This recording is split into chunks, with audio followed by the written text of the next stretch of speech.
Hi dears, ഇന്ന് നമ്മൾ കൊല്ലം വരെ പോവുകയാണ്.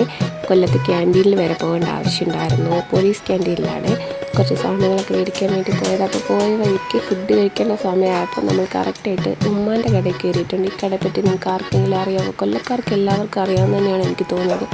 അവിടെ നല്ല സീ ഫുഡ് കിട്ടുന്ന ഒരു സ്ഥലമാണ്. പക്ഷെ ഒത്തിരി സ്ഥല സൗകര്യങ്ങളില്ല, അത് മാത്രമല്ല അവിടുത്തെ ഒരു പരിമിതി. പക്ഷേ ഫുഡെല്ലാം അടിപൊളിയാണ്.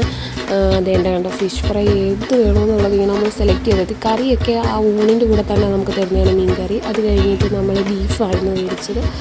നമ്മളതതിൻ്റെ ക്യാൻറ്റീനിൽ വന്നു. പക്ഷേ അകത്ത് നമുക്ക് വീഡിയോ എടുക്കാൻ പറ്റില്ല. അത് നമ്മൾ ഇറങ്ങാൻ നേരത്ത് കമ്മൂസ് അവിടുത്തെ ഒരു ചെറുക്കനായിട്ട് കമ്പനിയായിട്ട് നമ്മുടെ കൂടെ വരില്ല എന്നും പറഞ്ഞ് ടാറ്റയൊക്കെ തന്നെനിക്ക് അവിടെ ഭയങ്കര വഴക്കുണ്ടാക്കുമായിരുന്നു. ഞങ്ങളുടെ വരത്തേ ഇല്ലായിരുന്നു. എങ്ങനെങ്കിലൊക്കെ ഒരു വീട്ടമൊക്കെ പൊക്കി എടുത്തെന്നാണ് അമ്മച്ചി പൊക്കോന്നൊക്കെയാണ് പറയുന്നത്. അങ്ങനെ അത് കഴിഞ്ഞിട്ട് അവരൊരു ബുക്കും പേനയൊക്കെ കൊടുത്ത് കളിക്കാനുണ്ട്. അതെല്ലാം കഴിഞ്ഞിട്ട് ഇന്നത്തെ വീഡിയോ ഇത്രയുള്ളൂ. ബൈ.